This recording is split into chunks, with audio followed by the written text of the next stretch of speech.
This is the story of David and Goliath, one of the most inspiring and iconic tales of courage and faith ever told. Many know it, but let me assure you, there's so much more to this story than a slingshot and a stone. You don't want to miss this. The Philistines were a powerful enemy of Israel, and their presence in the region was a constant threat. On a battlefield in the valley of Elah, two armies stood across from one another, the tension thick like a humid day. Day after day, the Philistine army sent forth their ultimate warrior, Goliath. Now, Goliath wasn't your average soldier. He was enormous, standing over 9 feet tall, armed with a spear heavier than most men could carry. His armor shone, and his voice bellowed across the valley, challenging anyone brave enough to fight him in single combat. No one from Israel dared to step forward. Fear paralyzed even the bravest warriors. Imagine being there, hearing Goliath's booming voice taunt your people, knowing no one had the courage to face him.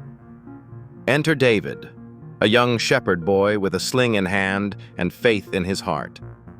David wasn't a soldier. He was a boy tasked with bringing food to his older brothers, who were soldiers in the Israelite army. But when David arrived and saw Goliath mocking Israel and God, something stirred within him. But who is this uncircumcised Philistine that he should defy the armies of the living God? David asked. He couldn't believe such blasphemy was being allowed. His brothers dismissed him, as older siblings often do. "Go back to tending the sheep," they scoffed. But David was determined. Word of his boldness reached King Saul, and David was brought before the king. David confidently told Saul, "Let no one lose heart on account of this Philistine. Your servant will go and fight him." Shocked, Saul looked at the boy and replied, "You are not able to go against this Philistine. You're just a youth, and he's been a warrior from his youth." But David had experience, not in wielding swords or shields, but in trusting God. He explained, "When a lion or a bear came to attack my father's sheep, I went after it, struck it, and rescued the lamb. The same God who delivered me from the paw of the lion and the bear will deliver me from this Philistine." Saul, perhaps taken aback by David's conviction, consented. He tried to equip David with his armor, but it was too heavy, ill-fitting. David chose instead to rely on what he knew, a sling, 5 smooth stones, and his unwavering faith in God. Picture this. A towering giant in glittering armor stands arrogantly on the battlefield, and opposite him, a young shepherd with no armor, no sword, just raw, unshakable trust.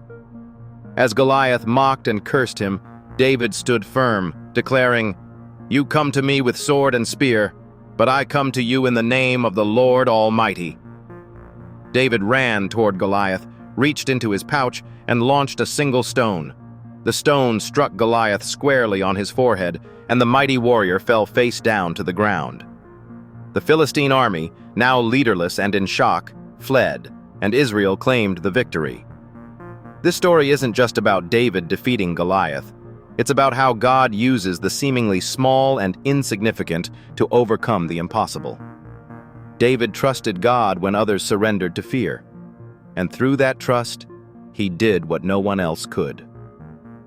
So, let this story remind you, no matter how insurmountable the odds, with faith and courage, you, too, can overcome the giants in your life. What's your Goliath, and how will you face it?